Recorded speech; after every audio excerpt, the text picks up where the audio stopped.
NASA 557, contact tower 128.15. Caution, caution. Manual, fuel, manual, fuel. I'm John Goglia. I'm Greg Fife. And I'm Todd Curtis. And we are the Flight Safety Detectives. Between us, we have over a century of aviation accident investigation and safety experience to draw on as we discuss issues that affect all of us. So we are qualified to share our perspectives on accidents and incidents and what can be learned from them for the future. We're proud to say that we have two sponsors that really relate to the topic of aviation safety: the Professional Aviation Maintenance Association, or PAMA, and Avemco Insurance. Later on in the show, we'll tell you how you can get a 5% discount on your insurance just for listening to the show. We don't just dissect the official reports. In every episode, we identify safety issues and take the mystery out of accident investigations. So maybe pilots and their planes can have safer flights ahead.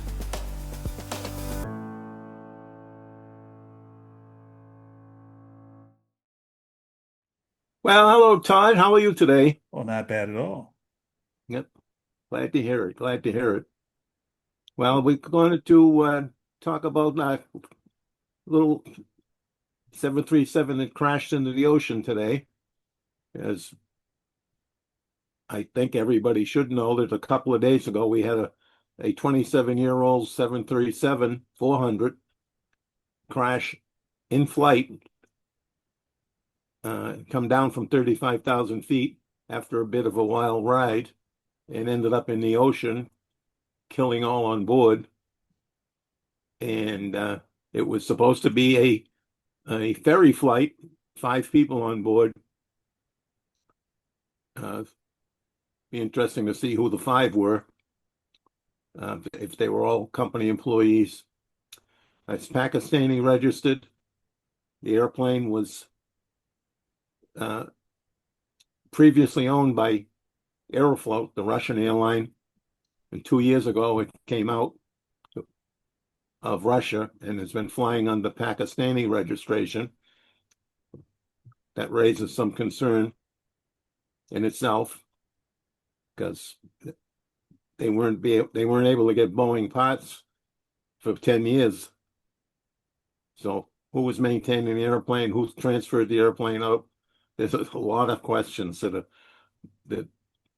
lead one to question the origins of the airplane and the reason for the flights. Well, that's the gist of that airplane. We're following it. We'll continue to report on it. It's interesting. What was done with the maintenance? Who certified it to come back on Western registration after coming out of Russia and living under sanctions for 10 years? And it's just an ocean of questions in the middle of that. And it was a 737-400, an out-of-production Boeing 737, and a model rather, that is in mostly cargo service around the world. I'm not aware of any U.S. operator that's operating this model in a passenger configuration. So in addition to the sanctions, getting repairs done on this aircraft to keep it up to, let's say, U.S. or Western European standards might be problematic under the best of circumstances. Yeah, there's just so many unanswered questions here. And with the flight data and voice recorder not likely to be recovered because it's in an area of pretty deep water. It's likely that unless there's a compelling reason by the Pakistani government or perhaps by the U.S. government, no operation will be executed to recover the cockpit and data recorder, and also recover the rest of the aircraft, because frankly, there are only a few countries out there that have the means to do deep water recovery of aircraft. And of course, the U.S. has had lots of experience doing that. And a lot of the records from the Air France crash in the South Atlantic from, I believe, 2009 was successfully executed. But this is one where it's not a passenger aircraft, it's a cargo aircraft. It's not a current production aircraft, so although there might be an interest by the manufacturer, Boeing, would not be the same level of interest if it were, let's say, a 737 MAX. So we're probably not going to see much more in this story, which is why we're going to move to a more recent, rather closer to home event, which is something that made national news because, in part, it happened just off the coast of Manhattan. There was a Kodiak float plane that was flying from the Hamptons on the tip of Long Island to lower Manhattan. And it had some sort of hard landing, and looks like a float on the aircraft collapsed. And we have the fortune of having inside the aircraft video, which if you're watching a video version of this, you'll see something from ABC News that showed something that was shot by one of the passengers, showed the aircraft coming in for what appeared to be a normal landing, normal touchdown, and shortly after that touchdown, the aircraft lurched and started to lean over to one side. But the forces were such where he didn't have any of the passengers who were visible in the video, at least, hitting their heads in the seat in front of them or tumbling out of their seats. They were all belted in. Everything was all good with them. And at the end of the video, you could hear in the background the pilot saying, "Get on your PFE," which I believe means the personal flotation equipment. And one or more passengers says something like, "Where's the PFE?" The only thing I would question about this is, was there a sufficient pre-flight briefing with this aircraft? And were the passengers listening? Yes. And I doubt if this airplane has a G meter on it.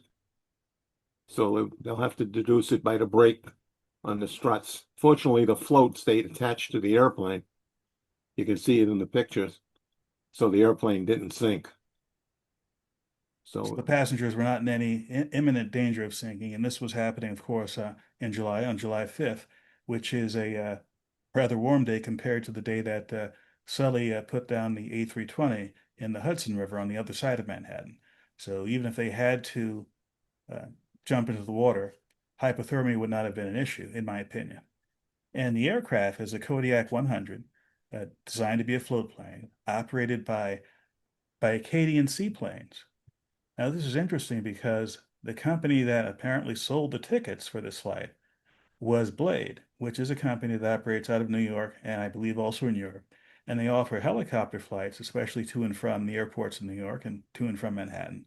And they also offer on their website flights on the seaplane or a seaplane like this from their base over in the Hamptons, which is at the tip of Long Island, to New York.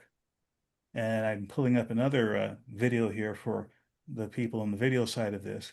It shows the flight path of the seaplane as it came down the East River, made a turn around the Brooklyn Navy Yard, then went up the river and landed near 23rd Street.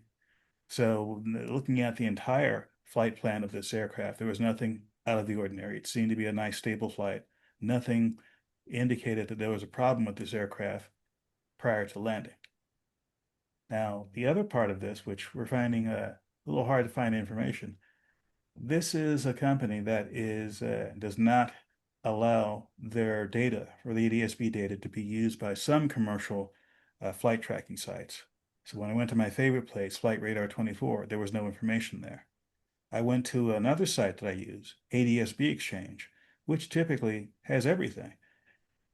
Just point of fact, although you can request that your information about your aircraft not be put on commercial sites like Flight Radar 24, ADS-B is open to anyone with the right receivers. And the FAA has to be able to see the signal. So there is no way that even someone who likes to have privacy can turn their signal off and operate the aircraft legally, at least in a commercial sense. And by the way, I did take a look at some of the ticket prices going from the tip of Long Island to New York on this particular flight. And if I were to buy a ticket next week for that same leg, it would be about $1,100, $1,200 one way, which might seem a little high.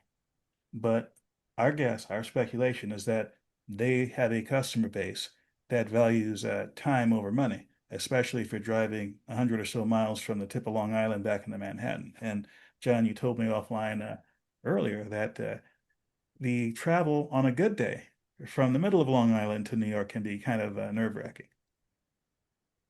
Yeah, I lived in the middle, and coming into the city anytime except 2 o'clock in the morning was always a chore. just it's a big city, a lot of people, a lot of traffic. And So Long Island, as the name implies, is not a short island. Long Island is on the order of 100 miles. Even under the best of circumstances, it's a bit of a haul if you're commuting to and from. So beyond what has been said about this on the news, we looked at the FAA incident site and it was rated as an accident with substantial damage, and the aircraft had one pilot and six passengers. This is a fairly small plane that has a pilot and co-pilot seat as well as 10 passenger seats, at least the standard model. I don't know if this particular model had 10 passenger seats, but from the video from inside the aircraft looked to have at least 5 or 6 passengers inside, which is consistent with what the FAA information said. Beyond that, it's going to be a bit speculative as to what caused this, whether it was something with the force of the landing or whether there was something else going on. I had heard somebody else say the airplane was fairly new. It was built in 2025, according to the records we could find. Right, so and it was built as a float plane, so probably the NTSB, if they do an investigation, will be interested in those struts to find out just how they broke. And was there any pre-existing problems with the metallurgy or whatever they're made out of? I'm not even sure what they're made out of. But thankfully, the float stayed attached to the airplane, and it kept the airplane from submerging, which is always a problem. The helicopters, we just, not too many years ago, killed a whole bunch of people in the East River with a helicopter that crashed and went upside down with everybody in it. A bunch of people drowned. And in that case, too, some of the issues were the personal flotation devices, the PFDs, and the briefing. So the survival factors people from the NTSB will be very interested in those comments about what are the PFDs that some passenger made, some comment made by some passenger about that. There's probably some lessons to learn from this operating lessons. I mean, it looked like a good flight when looking at the data. It came in from Hamptons, came into New York City, went down the river, passed the Williamsburg Bridge, made a U-turn, went back up the river. And the video showing the river didn't show the river being any kind of, agitated state. No big waves, no swells from anything. So it looked relatively calm. So either it was slammed down, and it doesn't really look like it was slammed down on the video, but it is hard to tell. But it doesn't look like it was slammed like I down. said before, there was nothing in the passenger reactions, even when there was a airplane started to tilt over. Nothing was knocking them out of their seats. I didn't see people in distress. They seemed to be sitting in their seats and not bracing themselves especially hard for this landing. So it's going to be interesting to see what structural aspects were important here. Now, another thing I like to talk about New York in particular, two things. First thing being, this is a kind of unusual passenger activity. You don't see float planes in major cities much in the United States. Float planes are used primarily in places where you have a low level of traffic and a unique situation. For example, this same air company, according to their website, has flights out of southern Florida over to the Bahamas, which makes sense. There is a market there for that. And New York, of course, has a market for several reasons. One, its geography. Manhattan is an island. Getting into and out of that city, that part of New York City, is kind of difficult. You also have a huge concentration of wealth, both in New York City proper and in the suburbs. So there is a market of people who will pay $1,000 one way for a float plane trip into New York. Going forward, the talk, we've talked about it before, advanced air mobility, the ability to have innovative aircraft flying in and around New York to satisfy short-term transportation needs. Float planes are just the beginning. There might be from companies like Joby, quadcopters or six-bladed helicopters or vertical takeoff and landing aircraft that in future years might be used to transport this same clientele. How long before it happens in New York? or in any other part of the country remains to be seen. It will very likely be happening elsewhere before it happens here in the United States. And as is the case with many New York events, this event, it's an accident. No one was injured. Everyone was able to walk away. But it got national attention because it's a New York City event. We have a concentration of media there. So to the credit of the New York media, they're giving us through ABC, their local affiliate, some very good data from inside the cockpit, inside the cabin.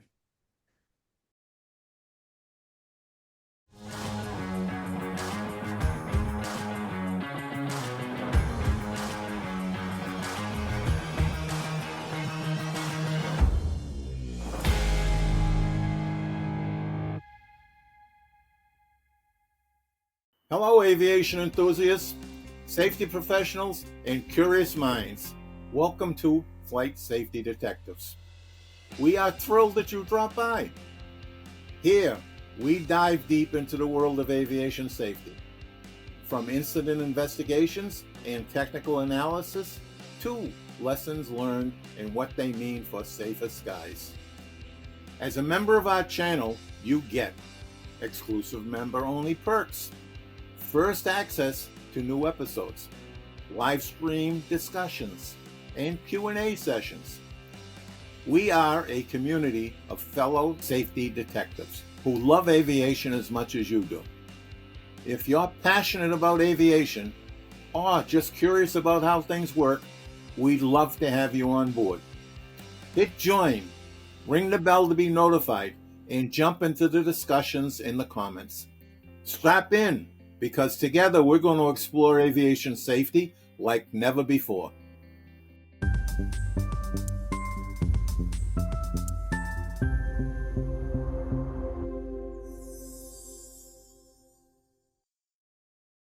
Second New York story I'd like to talk about briefly happened the day before, on July 4th, 2026.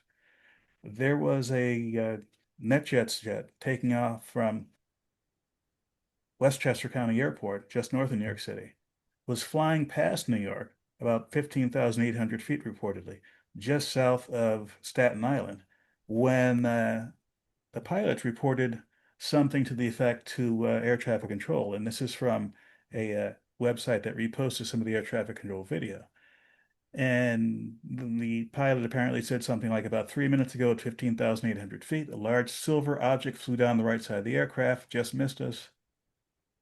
And it's kind of hard to say as we're moving this way. I'm not sure what that means. I'm thinking that this was a head-on sort of thing.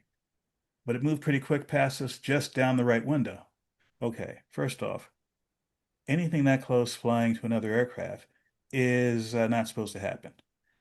I immediately, when I heard this report, I went to various sites, including Flight Radar 24 and ADS-B Exchange, and replayed what was in the air around that aircraft at that time. And there were no other aircraft with an ADS-B signal. This was at 15,800 feet. Had this been a traditional drone, legally flying at that altitude, it would have had communication with air traffic control, an ADS-B output, so it could be tracked by radar and tracked by the FAA. This was not the case. This is something where I'm looking for more information. In fact, just this morning, about an hour or two ago, I put in a Freedom of Information Act request asking for very, very specific information. The ADS-B data from the aircraft, I have it from commercial sources, but the official FAA source has much more highly refined data. Any near mid-air collision report that was generated by this, any UAS, that is unmanned aircraft system report that's generated by this, and any UAP report, unidentified anomalous phenomena report, that was generated by this. And I say UAP as a possibility because one of the things the pilot said was, he went down the right side fast, like a large silver vessel or something. I don't know what it was. Not aircraft size, smaller. That's definitely bigger than a drone. So, in your extensive aviation experience, John, do you know of any aircraft smaller than a traditional aircraft, let's say smaller than the aircraft that was, in fact, let me get you the type of aircraft that was involved here. This is a Bombardier Global 6500 aircraft, That's which not a is, small airplane. that's not a small airplane. So smaller than an aircraft, let's assume, I'm assuming here, speculation, the pilot meant something smaller than the aircraft the pilot was flying, but bigger than a drone. So we're talking about something like what I fly, a Cessna 172, which would have problems flying at 15,800. And I definitely have problems if I were that close to another aircraft, my certificate would be yanked. But the way they described it, this is daytime, by the way, this was about 12:09 in the afternoon in New York City, pretty decent visibility at that time. And they described it once again as a large silver object. Didn't mention wings, didn't mention rotors, didn't mention anything on a traditional aircraft. Granted, it was a very quick look at this, but it begs the question, what in the world could possibly be flying above New York at 15,800 on a day where there are a lot of air show activity going on because of the 250th anniversary of the Declaration of Independence? There was a lot of unusual air traffic going on in New York. This, or anything looking like that, was not in any of the military or civilian displays I'm aware of on July 4th. No, I don't think of anything. And that's a tough altitude for a drone to be flying. But with the holiday going around, it could have been a balloon. You know, I can tell you, I've been in more than one cockpit where we've had near misses with birds. And I've ducked more than once sitting on the jump seat because I thought for sure it was going to come right through the windshield. But you only get to see it at the very last minute. And I mean, it's not even the last minute, it's the last two seconds or so. And it's either going to hit or it's going to go miss you. And if it misses you, you have no indication. You just keep on going. It's all a blur because you're going, you're going fast. The bird goes by, boom, it's gone. A split second. So, I at 15,000 feet, I don't think we'd have a drone. I think it's either a bird or a balloon. And I don't fly aircraft of that size and speed at those altitudes. So I don't know if it's common to mistake, let's say, a large white seagull for something silver. But then again, if it's coming at you real fast, and seagulls, the wingspan of a seagull can be bigger than a lot of commercial off-the-shelf drones.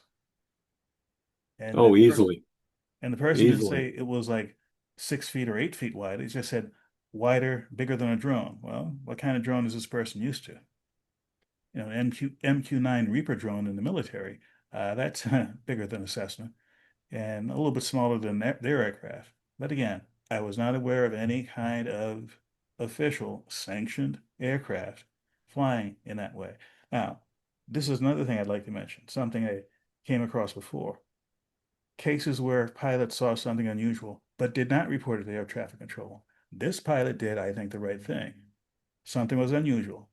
And 3 minutes later, apparently, when things had calmed down and maybe they weren't busy with air traffic control, they made a pilot report. Very simple pilot report, stated what they saw. The FAA will take it and either run with it and make a report or not make a report. But fortunately, because of let's just say the people out there who enjoy listening to air traffic control reports or transmissions and repost them online, this is the positive thing. I might not have ever known about this until months later when I might have stumbled across it in a standard report like a near mid-air collision database report or the drone sightings near airports database, which updates only every 3 months. Now we just entered the third quarter of 2026. They typically update that database 1 month after the quarter ends. Now the third quarter is going to end in, let me get my dates right here, in September 30th. So sometime in late October, maybe there would have been a report on this. Instead of waiting 4 months, I found out about it a day after it happened, and I already have a Freedom of Information Act request out there. So if there's any there, I hope to get some feedback within 4 to 6 months. Well, this brings us to our second to last word. And, the second to last word is an internal conversation I had in my head. It's like, gee, Todd, the audience might think You're not telling us anything really important. Yes, somebody got killed in a cargo crash, but that was like on the other side of the world for most of us. There are no passengers on board. It's an old aircraft. Why should we care? And this other stuff, the float plane, yeah, a bunch of potentially wealthy people from Long Island were in a crash that they walked away from. And this is not something that flies a lot of passengers around the world. So what's the big deal? And this, silver thing past the airplane, so what? Here's the deal.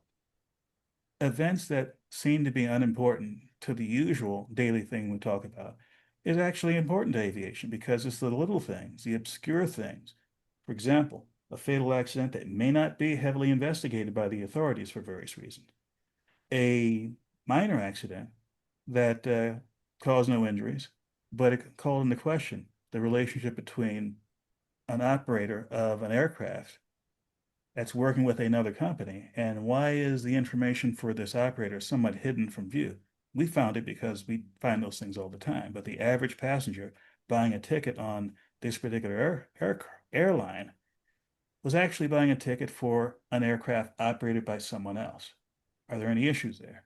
And the last one, anytime you see somebody having something fly by them at 16,000 feet almost, whether it's a bird, a plane, Superman, or a balloon, it's important to get to the bottom of it. It's a very long, second to last word. It's because this is an unusual show. Yes. And for the last word, I'll just keep reminding everybody, if you're going to go flying, please do a good job of planning your flight. We still have accidents where pre-planning was not up to the standards that it should have been. When you get out to your airplane, please do a good pre-flight. Touch your airplane, move your flight controls if you can reach them. Get used to your airplane. Understand what it feels like. If you just wiggle your flight controls, someday you might find one that's got a bearing that failed on the previous flight. You never know. You got to just make sure that you pay attention to those little details. And after you get in the air, please put the head on a swivel. A lot of students flying out there. Just got to know what's around you. And please fly safely. Let me talk to the folks who have joined the Flight Safety Detectives, our members. We thank you very much for doing so, and we're hoping that you are enjoying your membership and the benefits that come with that, including getting early access to new episodes and other goodies to be determined later. And if you're interested in becoming a member, you'll see a graphic on the screen with an arrow pointing to the join button on the YouTube channel. Join, do what is necessary to become a member at whatever level you'd like, and enjoy those benefits. And if you have questions, whether or not you're a member or not, write to us at flightsafetydetectives@gmail.com. And we're not leaving out sponsors. We love sponsors. We can always use more, and we hope that you can use our content to attract our audience to your product or service. Contact us at fsdsponsors@gmail.com. We'll have a conversation. Thank you so much for listening to the show. We really value all of our listeners and subscribers. Our podcast gets ranked by you. So if you like this, give us 5 stars inside your podcast platform. We want to keep the conversation going with you. So we'd love for you to engage with us on our social media channels. We're on Instagram, X, Facebook, LinkedIn, and of course, YouTube. You can email the show at flightsafetydetectives@gmail.com. By the way, if you're watching this on YouTube, we're working on growing this channel, and it really helps if you all comment. So please do that. We read them all. And be sure to subscribe. For decades, Avemco Insurance Company has been an advocate for pilot safety by promoting and sponsoring continuous pilot training and education. One of their initiatives has been to reward pilots who actively participate in being more proficient with savings on their insurance premium through the Avemco Safety Rewards program. Pilots save by earning new ratings, getting recurrent training, participating in the Fast Team Wing program, and listening to podcasts like ours and other Avemco-related courses and training. Call 888-879-8255 0389 for a free quote, or visit avemco.com/flight safety. Don't forget to tell them the Flight Safety Detective sent you for an automatic 5% off.